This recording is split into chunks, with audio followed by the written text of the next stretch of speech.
Hello YouTube, it is Saturday, June 11th, 2022.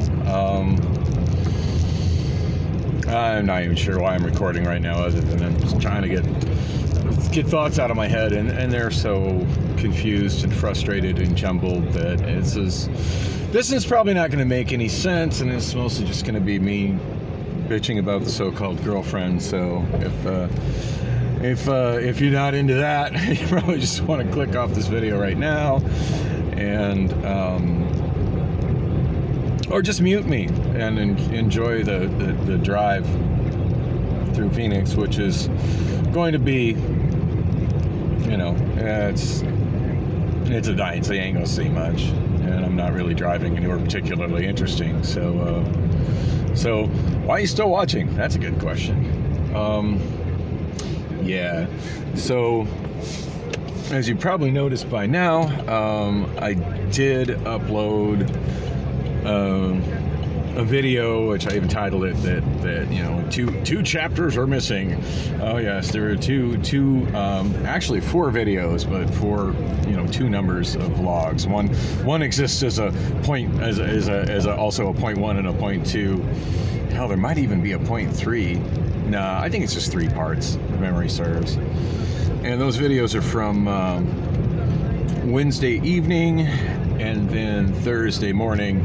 I shot them on my new iPhone. Yes, I did finally get the iPhone that I've been wanting to get. It's a iPhone 6S Plus, 128 gigs. I should be way more excited about it, but my replacement SIM card from Mint Mobile showed up the week before the phone, a few days, a week before the phone showed up, and that's enough time for it to disappear, and for something that small to disappear. It's in the mess that is my bedroom, and it honestly, it adds to the reasons that I'm frustrated with Priscilla. Although, come to think of it, I don't know, because actually, it was delivered by FedEx, so it's probably a good thing she bought it in, or it would have blown away or been stolen by now. So I don't know. I get frustrated with her constantly getting the mail, because she brings the mail to me, and I'm not ready for it. It gets lost before I ever open it. But that didn't, come to think of it, that didn't come in the mail. That came FedEx. The SIM card did. I'm pretty sure the phone was... Anyway, she brought me the phone. I was certainly ready to open the phone. But yeah, I'm very limited on what I can do with it, and at this point I'm not even bringing it with me because of that. But yeah, I figured I'd be, using it right away, so I immediately started shooting videos with it.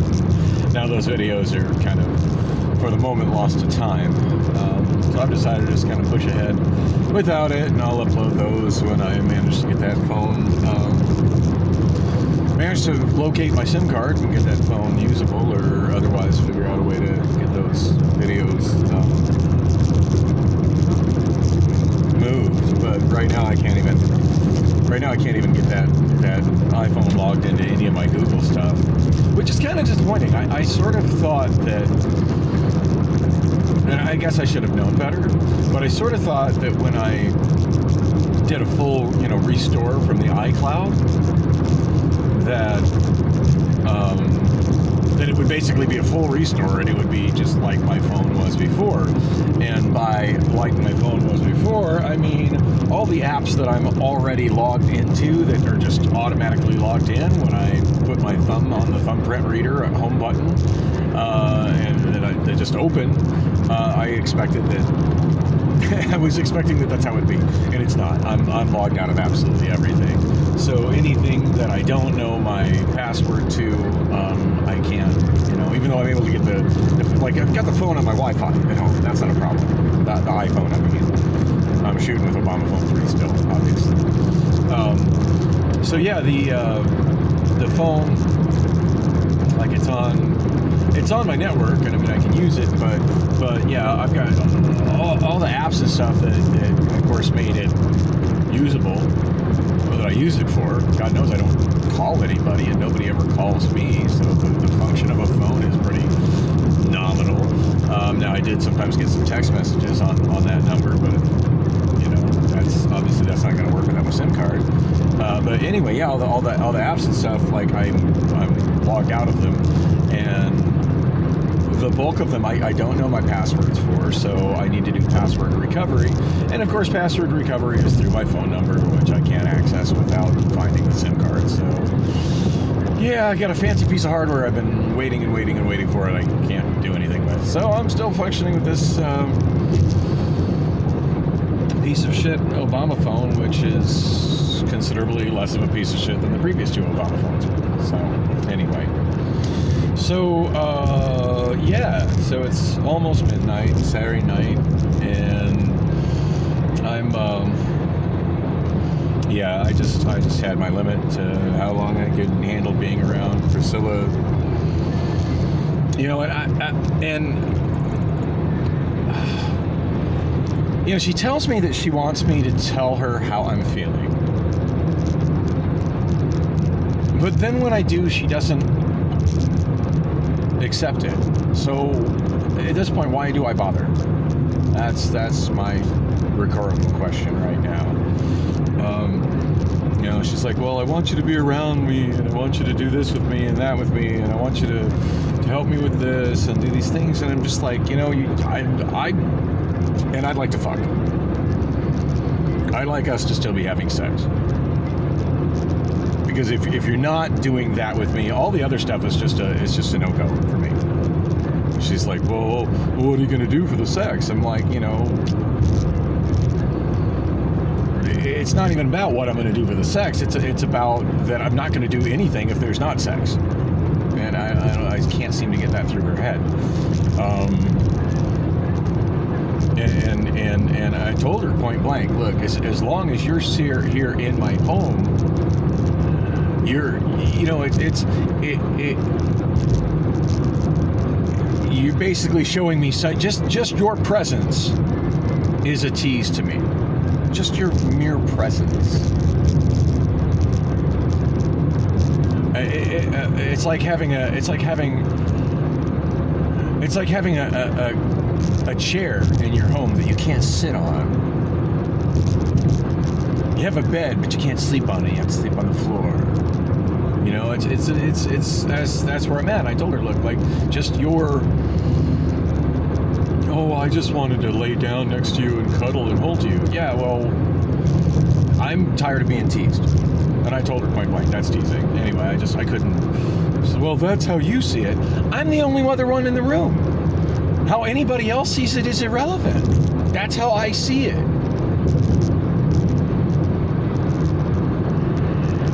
If there's somebody else that doesn't see cuddling as teasing, go fucking cuddle with them. Anyway, I thought maybe we were gonna reach some resolution tonight, but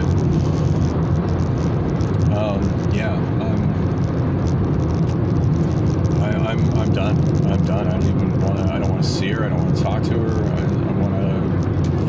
Obviously I'm stuck living with her. And then there's her health. And I don't know what to say about that. I'm not a doctor. Like, she explains to me what's going on with her health. I don't understand it, she's telling me that she thinks she might have less than a month to live.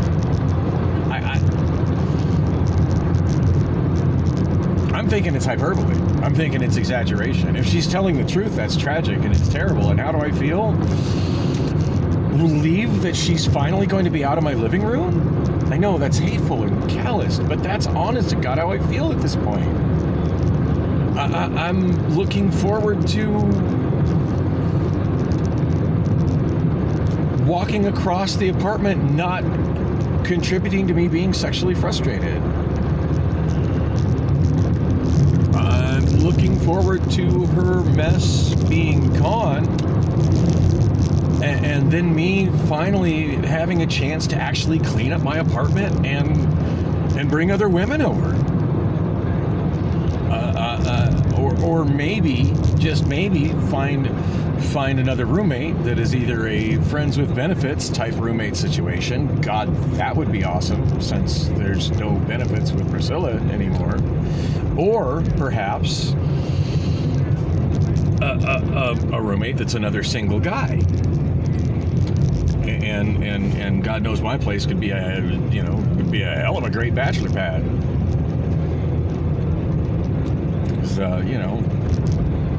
Because who doesn't want to hang out with two swinging guys?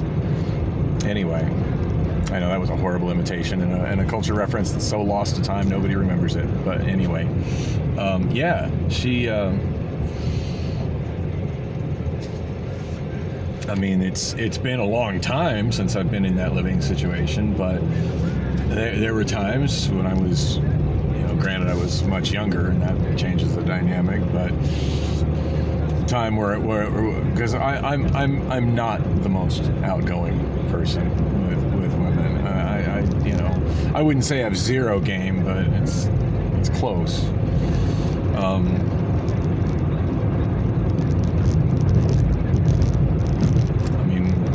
I feel like I'm reasonably good looking. I'm certainly not supermodel gorgeous or buff, but I don't believe I'm unattractive either. But as far as, my older daughter's absolutely convinced that I'm autistic, and I'm at this point I'm inclined to agree with her, and I think that's my biggest problem with why I don't click with women. I think that I end up hooking up as often as I do is just a result of the fact that I am reasonably decent looking, and I know what to do once I start making out with a woman. Once that's happening, I'm focused. I know that routine. But it's getting to that routine that just never makes much any sense to me. But I sometimes eventually end up with somebody that finds me attractive enough that it happens anyway. But I feel that as long as I'm living with Priscilla and it's not happening with her, that it's that's my big roadblock from it happening with anybody else.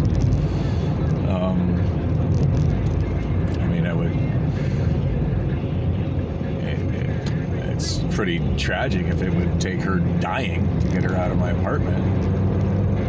That's gonna leave me messed up a little bit.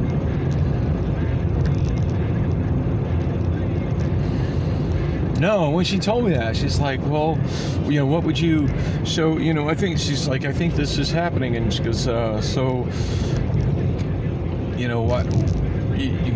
can you understand why maybe having sex is not a priority to me, and maybe why I'm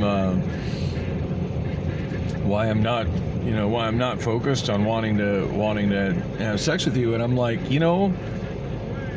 if I knew I was dying within a week, I would be trying to have sex as much as possible during the duration of that week. Like, literally, like, let's get that number as high as we can, because then this ride is over. I told her that, and I'm not trying to be mean, I'm just being honest. And she started crying, and I don't even know how to, I tried holding her to see if that would comfort her, and it apparently didn't, and it just made me more sexually frustrated, so I stopped holding her, because obviously that wasn't going in any kind of positive direction.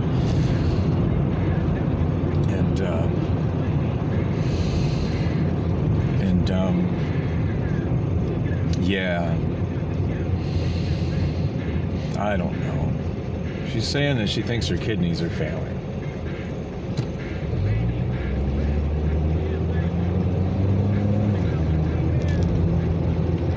I don't know what to say about that.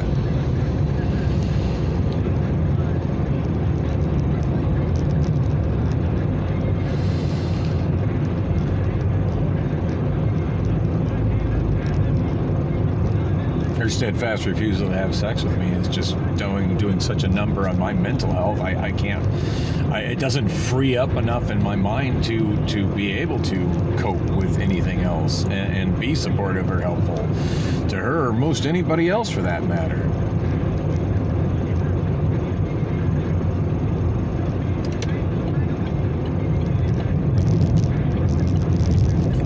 So what do I do in a time like this?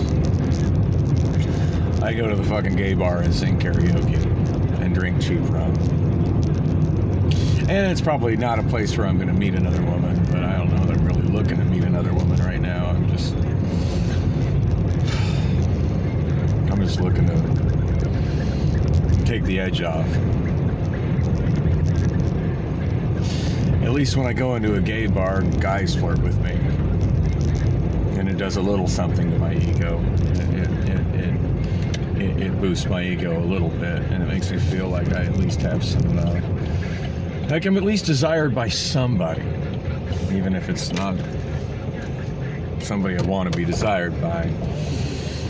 Because it seems like when I go to any other bar, I'm invisible to women, and I don't feel desired at all, and I need to feel desired by somebody. So that's where I'm at. It looks like it's pretty dead here. I just need to get away from Priscilla. If she can't comprehend the fact that her being with me and not being willing to have sex is taunting me with sex, if she can't comprehend that, I can't break it down to her in any way that's more simple than that. And if she can't accept that, then I just simply can't be around her.